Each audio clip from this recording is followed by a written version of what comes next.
14ই ফেব্রুয়ারির পরের দিন রাস্তা দিয়ে হাঁটা যায় না, কন্ডোমে ঠেলায়। কি আরে বলুন কি? 14ই ফেব্রুয়ারির পরের দিন রাস্তা দিয়ে হাঁটা যায় না, কন্ডোমে ঠেলায়। কিছু করার নাই হুজুর, বেলুন না হলে তো আর ভালোবাসা জমে না। ঠিক বলেছো। আমি তাহলে নতুন ছেলে অতিথির মতো আমাকে আমার সাথে কি ওই ব্যবহারটা করতে পারে? এই মুখ সিফা দে বস। দেখ কথা দে, এখনই দিবি, 1 সেকেন্ড সময় দিব না। আসলেই তো নতুন অতিথির সঙ্গে এরকম করে ব্যবহার করাটা খুবই খারাপ হয়েছে বোন।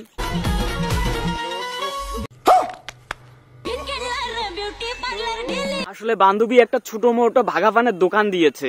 এটাও সম্ভব?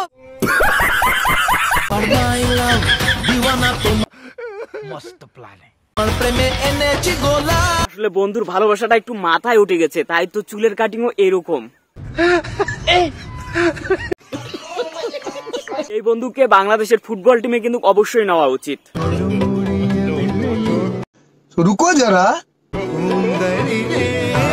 এই জন্য তো বলি বান্ধবী, গাড়ি চালালে একটু সাবধানে চালাও, না হলে কিন্তু উল্টে পড়তে লাগবে। 21 ফেব্রুয়ারি আমরা পালন করি, এটা কত সালের ঘটনা এবং কি ঘটছিল? বিষয়টা একটু ব্যাখ্যা করবেন? 1971 সালের ঘটনা এটা। আচ্ছা, আসলে পড়াশোনা বাদ দিয়ে যখন বান্ধবী প্রেম করে তখন এইরকম পরিস্থিতি হয় আর কি।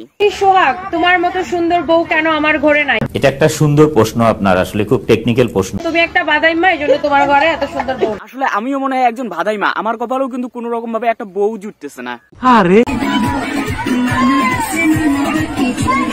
ভাই আপনার কি হইছে? কি হইছে ভাইয়া? আসলে বেডি মানুষ তো যেখানেই যায় একটু টিকটক ভিডিও বানাতে শুরু করে।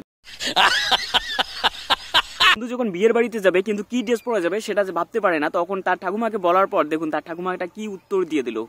বিয়ে বাড়ি আছে কি পরে যাওয়া যায় বলো তো? হ্যাঁ, অনেক বেশি হাসি পায় মাঝে মাঝে। তো বান্ধবী এরকম করে কথা বলে কেন আমি তো বুঝতে পারতেছি না। আমার ভিডিওর ভিউয়ার্স তো কি করেন?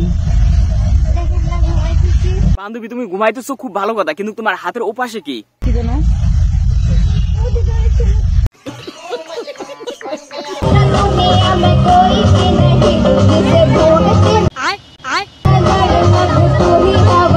এই বান্ধবীর গান শুনে আমি পুরোপুরি অবাক। আপনি যদি আপনার বন্ধুকেও এর গান শোনাতে চান তাহলে ভিডিওটি অবশ্যই শেয়ার করে দিন।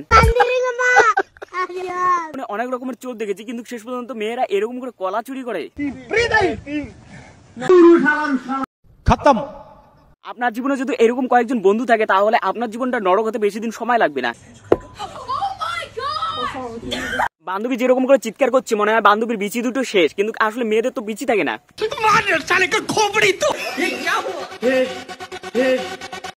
রুকো যারা। আপনারা দেখলেই বোঝা যায় আপনি উচ্চ শিক্ষিত। আপনারাও কিন্তু এই টেকনিকটা ইউজ করতে পারেন। বোটাম মোবাইলের মধ্যে ইউটিউব চালাবেন, অনেক মজা হবে, তাই না? এই নাপিতের কাছে কারা কারা চুল কাটাতে চান অবশ্যই সেটা কমেন্ট করে জানাবেন। আপনার যদি কোনো বান্ধবীর কোনো সমস্যা থাকে তাহলে এই বাবার কাছে কিন্তু পাঠাতে পারেন, সে কিন্তু আপনার বান্ধবীকে একটা চাপড় দিয়ে কিন্তু সবকিছু ঠিক করে দিতে পারে। তো বন্ধুরা ভিডিওটি আজকে এখানেই শেষ করছি। ভিডিওটি আপনার কেমন লেগেছে সেটা অবশ্যই কমেন্ট করে জানাবেন এবং চ্যানেলে নতুন হলে চ্যানেলটি সাবস্ক্রাইব করতে ভুলবেন না। দেখা হবে পরবর্তী ভিডিওতে। ততক্ষণ পর্যন্ত ভালো থাকবেন, সুস্থ থাকবেন। আল্লাহ হাফেজ।